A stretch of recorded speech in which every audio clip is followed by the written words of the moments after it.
লাউ পাতা দিয়ে চাপা শুটকির এই ভর্তাটা যারা এখনও করে খান নাই, একবার হলেও এভাবে ভর্তা বানিয়ে খেয়ে দেখবেন।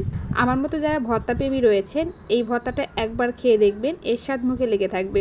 ভর্তা তৈরির জন্য লাউ পাতাগুলো আগে থেকে ধুয়ে নিয়েছি।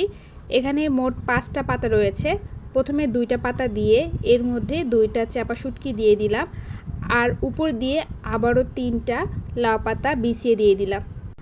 আর মাঝে যে চাপা শুটকি দিয়ে দিলাম সেগুলো খুব সহজেই সেদ্ধ হয়ে যাবে।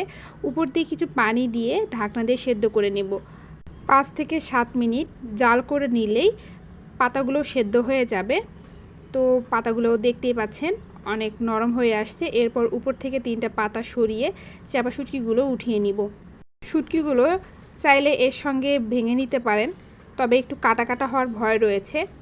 লাউ পাতাগুলো সেদ্ধ হয়েছে কিনা একটু চেক করে দেখতে হবে। যদি সেদ্ধ না হয় আবারও পানি দিয়ে সেদ্ধ করে নিতে হবে। লাউ পাতা থেকে পাতাগুলো শুকিয়ে গিয়েছে, এখন উঠিয়ে নিব। এর মধ্যে 2 টেবিল চামচ পরিমাণ তেল দিয়ে দিলাম। এর মধ্যে শুকনো মরিচ দিয়ে দিলাম, কাঁচামরিচ দিয়ে দিতে হবে, পেঁয়াজ রসুন এগুলো দিয়ে নেড়ে চেড়ে ভেজে নিতে হবে। যে যেমন ঝাল খেতে পছন্দ করেন চাইলে ঝালের পরিমাণটা বাড়ায় বা কমায় দিতে পারেন। নেড়ে চেড়ে মরিচ আর সব কিছু যখন ভাজা হয়ে যাবে, এ পর্যায়ে 2টা চাপা শুটকি দিয়ে দিলাম। চাপা শুটকিগুলো দিয়ে একটু নেড়ে চেড়ে নিলাম। কাঁচামরিচ পেঁয়াজ রসুন এর থেকে ভেজে নেওয়ার কোনো প্রয়োজন নেই। তো ভাজা হয়ে গিয়েছে, এখন চুলা থেকে নামিয়ে নিব। মাটির বাটনায় ভর্তা বানিয়ে নেব। সেদ্ধ করা লাউ পাতাগুলো দিয়ে দিলাম। এখন ভালোভাবে বেটে নিতে হবে।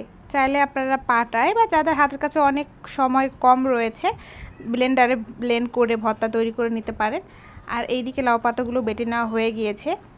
এখানে যে ভেজে রাখা পেঁয়াজ রসুন শুকনা মরিচ ছিল, লবণ দিয়ে বেটে নিব।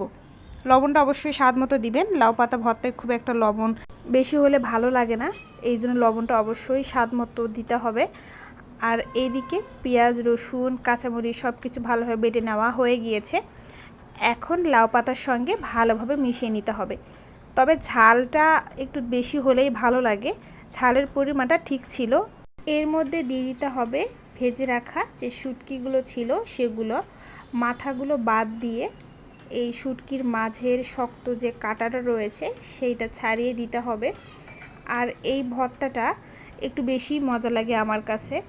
খুব সাবধানে কাঁটাগুলো ছাড়িয়ে নিতে হবে যেন হাতে না লেগে যায়, সেদিকে লক্ষ্য রাখতে হবে। কাঁটা ছাড়ানো হয়ে গেলে সব কিছু ভালোভাবে আবারও বেটে নিব। তো সব কিছু যখন বাটা হয়ে যাবে লাউ পাতার সঙ্গে ভালোভাবে মিশিয়ে নিতে হবে। আর ভর্তাটা কিন্তু এদিকে হয়ে গিয়েছে। মিহি করে সব কিছু বেটে নিলে অনেকটাই ভালো হয়। আর এর মধ্যে দিয়ে দিব সরিষার তেল। এখানে 1 চা চামচ সরিষার তেল দিয়ে দিচ্ছি। সরিষার তেল দিয়ে সব কিছু ভালোভাবে মিশিয়ে তৈরি হয়ে গেল লাউ পাতা চাপা শুটকির এই মজাদার ভর্তাটা। বিশ্বাস করেন গরম ভাতের সঙ্গে যখন এই ভর্তা বানিয়ে খাওয়া যায় আর কোনো কিছুর প্রয়োজন হবে না। আমার কাছে এতটাই মজা লাগে। আপনারা বাসায় একবার হলেও ট্রাই করে দেখবেন। আজকের রেসিপি এ পর্যন্তই। ভালো থাকবেন সবাই।